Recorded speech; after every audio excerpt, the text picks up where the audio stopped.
धनुष और बाण ये राम जी का रूप है, पर उनके अंदर जो धर्म बैठा हुआ है वो राम जी का स्वरूप है। शीश के ऊपर में गंगा, सर्प को बांध करके गले में कंठ पे धारण करके, त्रिशूल धारण कर करके ये शिव का रूप है, पर उनके अंदर में जो शाश्वतता है, जो शांत स्वभाव है, ये शिव का स्वरूप है। स्वरूप चरित्र को कहते हैं और रूप चित्र को कहते हैं। एक चित्र है और एक चरित्र है। रूप की तरफ हम रूप की पूजा करते हैं, पर स्वरूप की अवधारणा करते हैं। स्वरूप की अवधारणा होती है। ये रूप और स्वरूप का मतलब है। दत्तात्रेय यदु अपने आप को पूर्ण रूपेण दत्तात्रेय के चरण में अपने आप को समर्पित कर देना चाहता था। दत्तात्रेय ने कहा, इस संत को प्यास लगे तू प्यास बुझा, चारों तरफ कहीं पर जल नहीं है। यदु बोले, प्यास कैसे बुझाऊं, क्या चीज करूं कि संत की प्यास बुझे? बोला, वो तू जान कि संत की प्यास किससे बुझ सकती है, और तेरे में सामर्थ्य नहीं है यदु कि तू मेरी प्यास बुझा सकता है। दत्तात्रेय फिर भागे और यदु उनके पीछे पीछे फिर भागते थे। भागते भागते भागते भागते आगे ले गए, और ऐसे ही महाराज रेगिस्तान में ले गए जहां पर यदु गिरे, हाथ जल गए, फिर आगे बढ़े, फिर गिरे, नासिका जल गई, फिर आगे बढ़े, फिर गिरे, आंख जल गया, फिर आगे बढ़े, फिर गिरे, कान जल गए, पूरा शरीर जल गया। फिर दत्तात्रेय रुके। फिर दत्तात्रेय ने कहा, हे यदु, तेरे पूरे अंग जल चुके हैं, अभी भी तेरे पास मौका है, तू कहे तो तेरे अंगों को वापस वैसा ही कर देता हूं। इस संत को प्यास लगी है, प्यास बुझा सकता है क्या? तेरे पास अब तो कोई पात्र भी नहीं है। और सुन, एक और तेरी इच्छा पूरी करता हूं। तुरंत दत्तात्रेय ने चुटकी बजाई। जो शिव की जटा से जो गंगा बहती थी, आज गंगा का प्रवाह उसी स्थान पर उद्गम हो गया, वहीं से गंगा का प्रवाह होने लगा। ले, जल की व्यवस्था कर दी है, तेरे पास कोई पात्र नहीं है, अब इस संत की प्यास बुझा। एक बात का हमेशा ध्यान रखें, समर्पण कभी हो सकता है, उठने के बाद गिरने को समर्पण कहते हैं। कोई गिरा हो और बोले हम दंडवती कर रहे हैं, बोला वो दंडवती नहीं कहलाती है। कोई को आज खाने नहीं मिला, पूरा दिन रह गया, बोला आज मेरा व्रत था, बोला व्रत नहीं था, खाने ही नहीं मिला तो काहे का व्रत? खाने मिलता तो क्या छोड़ते? 56 भोग लगे हों और उसके बाद अगर आप कहते हो कि आज मेरा व्रत है और इस 56 भोग का मैं त्याग करता हूं, तब वो व्रत का स्वरूप होता है। कोई लड़की नहीं मिली, बोला हम ब्रह्मचारी हैं, बोला इतनी होने के बाद भी अगर आप बोलो कि मैं विवाह नहीं करूंगा, तब वो ब्रह्मचारी का स्वरूप धारण होता है। जो खड़ा हो और खड़ा होने के बाद जो झुकाव हो, उसको कहते हैं समर्पण करना। उठना सामर्थ्यता है, और जो उठने के बाद, जो सामर्थ्यपूर्ण होने के बाद जो समर्पित करता है, वो समर्पण शोभनीय होता है।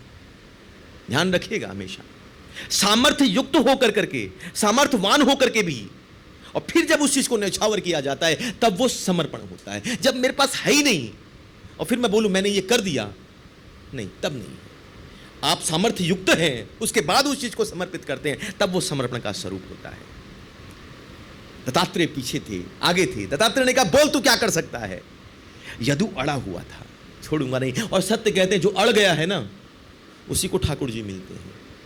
इसे ध्यान रखें, संत कोई मिल जाए, गुरु कोई मिल जाए तो अड़ जाइए, उसके दर से जाइए मत। कितना भी दुत्कार दे, अड़े रहिए, पकड़े रहिए उनके चरण को, कि जीवन में सब छूट जाए। हे संत, तुम्हारे चरण नहीं छोड़ेंगे। जो अटका है उसी को ठाकुर जी मिलते हैं, पर जो अटका नहीं है ना, वो भटका है, कभी इधर कभी उधर। सोमवार को शिव जी के पास, मंगलवार को हनुमान जी के पास, बुधवार को गणेश जी के पास, बृहस्पतिवार को सब बोलेंगे। देखिए अभी बृहस्पतिवार को कहाँ जाते हैं? हाँ, बृहस्पति देव के पास, विष्णु भगवान और भी 2-4 होंगे। हाँ, शुक्रवार को लक्ष्मी जी, अच्छा शुक्रवार को लक्ष्मी दी होती है। शुक्रवार को पहले संतोषी जी भी होती थी, संतोषी माँ, शुक्रवार होता था। और शुक्रवार को साईं बाबा का नहीं, साईं बाबा का थर्सडे होता है, थर्सडे। सब ये अलग अलग हैं। हम अटक नहीं रहे, हम भटक रहे हैं, इधर इधर इधर इधर इधर इधर इधर। शनिवार को शनिदेव, पूरे 6 दिन तक शनिदेव सूखे सूखे, कोई झांकता भी नहीं। और 7वें दिन ऐसी लाइन लगती है यहां से लेकर के वहां तक, और सारे चढ़ा रहे हैं वही तेल, सोच करके वही तेल। हमारे आइए वृंदावन में कोकिलावन है, वहां पर में शनिदेव को आप देखेंगे ना, 40 फुट के शनिदेव, पर वहां पर में शनिदेव को माखन मिश्री खिलाया जाता है। बोला बहुत पी लिए तेल, हो जाएगा अजीर्ण, अब यहाँ वृंदावन आए हो तो पाव माखन और मिश्री और खा के आप भी रहो तंदुरुस्त और जगत को भी करो तंदुरुस्त। तो वहाँ पर रोज इनको माखन मिश्री का भोग लगता है, इनको शनिदेव को। सोचिए हम कहाँ कहाँ भटक रहे हैं। भटकने से ठाकुर जी नहीं मिलते, एक जगह अटकने से ठाकुर जी मिलते हैं। एक भजन है बड़ा सुंदर, क्या है ना वो, निशा माता जी गाती है, अटका क्या, आपको भी याद हो तो।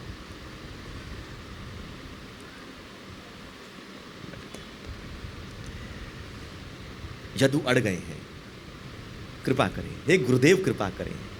संत के चरण पर, गुरु के दर पर, कोई संत के अगर आपने पकड़ लिया, किसी को निष्ठा युक्त होकर के पकड़ लिया, तो कृपा निश्चित रूप से प्राप्त होगी।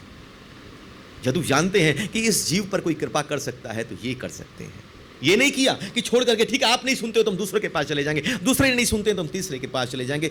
गुरु के प्रति निष्ठा होनी, संत के प्रति निष्ठा होनी अनिवार्य है। अगर निष्ठा है तो गोविंद के सामने ला करके खड़ी कर देंगे।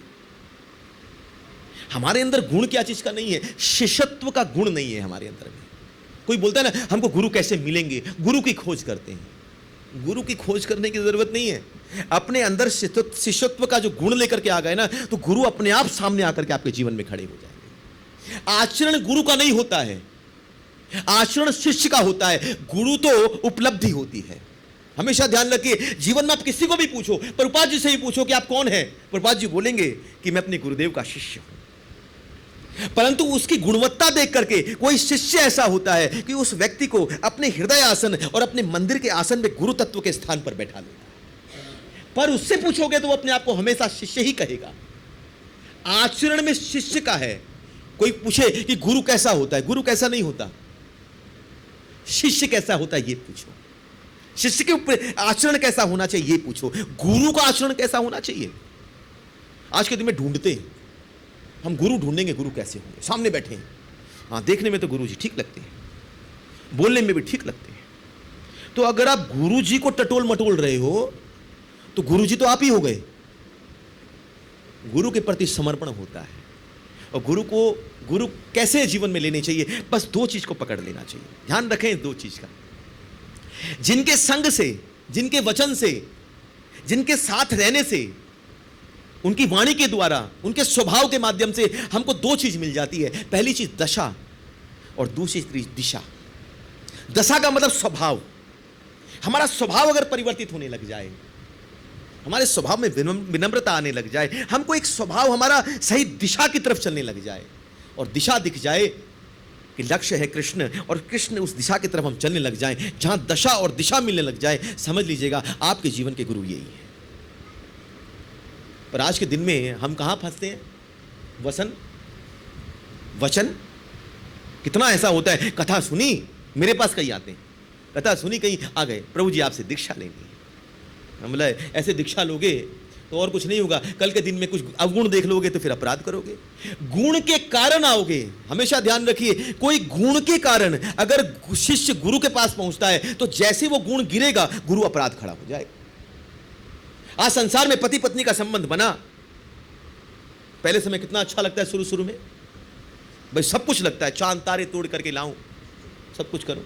पर धीरे धीरे जैसे ही वो गुण गिरता है, वो क्वालिटीज गिरी, उसके बाद वो फोन भी करे, फ्री भी बैठा होगा, क्या कर रहे हो, कोई काम धाम नहीं है तुमको, दिन भर क्या कर रहे हो, पता नहीं ऑफिस में बैठा हूं काम कर रहा हूं, रख फोन नीचे, महाराज चुपचाप बैठ जाएंगे। वो इधर परेशान, वो उधर परेशान। क्यों? क्योंकि गुण के कारण आकर्षण हुआ है। और गुण के कारण अगर आकर्षण होगा तो जहां गुण गिरेगा आकर्षण गिर जाएगा। तो गुरु अगर आपने गुण के कारण बनाए हैं तो गड़बड़ कर देंगे। गुरु हो तो स्वभाव के कारण आकर अपने जीवन में धारण करें, जहां दशा और दिशा आपकी व्यवस्थित होकर के चले, उसी जीवन में गुरु को बना करके आगे बढ़ाएं। यही किया दत्तात्रेय चरण पर, दत्तात्रेय के चरण पर विराजमान है जदू। जदू कह रहे हैं हे गुरुदेव कृपा करें। बोले तू प्यास तो बुझा पहले मेरी, मैंने जल ला करके खड़ा कर दिया, अब तू देख तू मेरी प्यास कैसे बुझाएगा। तभी दत्तात्रेय जदू इधर से उधर देखते थे, क्या करूं, कहां से प्यास बुझाऊं, कोई पात्र नहीं दिखता, पूरा रेगिस्तान है। तभी दृष्टि पड़ी अपने गमछे की तरफ। महीनों से चलने के बाद पूरा काला हो चुका था, मटमैला हो चुका था। तभी उसने अपने गमछे को खोला, नग्न अवस्था में विराजमान हुआ और उसी गमछे को उस गंगा के जल में डुबो कर करके और दत्तात्रेय के सामने रख दिया। बोले भगवान ये गमछा है, इसमें जल से डुबो दिया, अब एक काम करो, इसको नीचे निचोड़ो और निचोड़ करके अपनी प्यास को बुझा लो। अब तुम जानो, एक संत का स्वभाव ऐसा होता है कि वो गुण और अवगुण नहीं देखता है, पात्र अपात्र नहीं देखता है, ये मैला है कि कुचला है, उसके लिए सब बराबर होता है। इसको लो और अपनी प्यास बुझाओ। दत्तात्रेय ने देखा और देख करके आनंद चित्त हो गए। बोले, हे यदु, मैं इस जल से मेरी प्यास नहीं बुझती, बल्कि तेरे अंदर जो इसको प्राप्त करने का लोभ जगा है, लौल्यता जगी है, ये तड़प जगी है ना, ये तड़प देख करके दत्तात्रेय की प्यास बुझी है। तू बैठ, मैंने अपने जीवन में जो ग्रहण किया आज तुझे मैं प्रदान करता हूं। वहां पर यदु बैठे और एक तरफ दत्तात्रेय बैठे, और वहां पर विशेष रूप से भगवान दत्तात्रेय ने बताया कि मैंने अपने जीवन में ये यदु 24 गुरु बनाए हैं और 24 गुरुओं से शिक्षा प्रदान ली है मैंने, आज मैं तुझे वही खोलता हूं। तब दत्तात्रेय ने कहा कि पृथ्वी वायुर आकाश आपो अग्नि चंद्रमा रवि कपोतो अजगरह सिंधु पतंगो मधुकृत गजः मधुआ हिरणो मिनः पिंगला कुरेरभ्रिक कुंवारी सत्कृत सर्प उन नाभि सुपेशकृत। मेरे 24 गुरुओं के नाम बताया और ये 24 गुरुओं से मैंने क्या क्या शिक्षा ली, इसको खोला। अब इसकी चर्चा हम कल खोलेंगे यहीं से उठा करके कि पृथ्वी, वायु, आकाश, आपो, अग्नि, चंद्रमा, रवि, मधुआ, हिरणों, मीन, पतंगो, कुरेर अभ्रिक, कुंवारी, सत्कृत सर्प, ऊर्ण नाभि सुपेशकृत, ये 24 गुरु की चर्चा हुई। तो कल से हम खोलेंगे कि भगवान दत्तात्रेय पृथ्वी से क्या शिक्षा लिए, वायु से क्या शिक्षा लिए, अग्नि से क्या शिक्षा लिए, जल से क्या शिक्षा लिए, आकाश से क्या शिक्षा लिए, पृथ्वी, वायु, आकाश, आपो, अग्नि, चंद्रमा से क्या शिक्षा लिए, सूर्य से क्या शिक्षा लिए, कपोतो कबूतर से क्या शिक्षा लिए, अजगर से क्या शिक्षा लिए। एक एक शिक्षाएं हैं, क्या क्या शिक्षा लेकर के दत्तात्रेय अपने जीवन में आगे बढ़ते हैं। तो आज भूमिका का दिवस था, मैंने भूमिका के रूप में रखा कि भगवान दत्तात्रेय कौन है।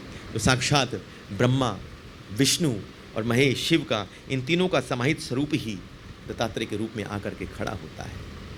दत्त्रयी, दत्तम, दत्तम का मतलब देना और त्रयी मतलब तीन, जो तीन को प्रदान कर दे। ऐसे ही गंगा, जमुना, सरस्वती, ज्ञान, वैराग्य और भक्ति, ये तीन जो समाहित कर करके प्रदान कर दे, वही दत्तात्रेय का स्वरूप जागृत होता है। कल इसी चर्चा को यहीं से हम उठाएंगे और आगे की चर्चा को हम रखेंगे। तब तक कथा को यहीं पर हम विश्राम देंगे।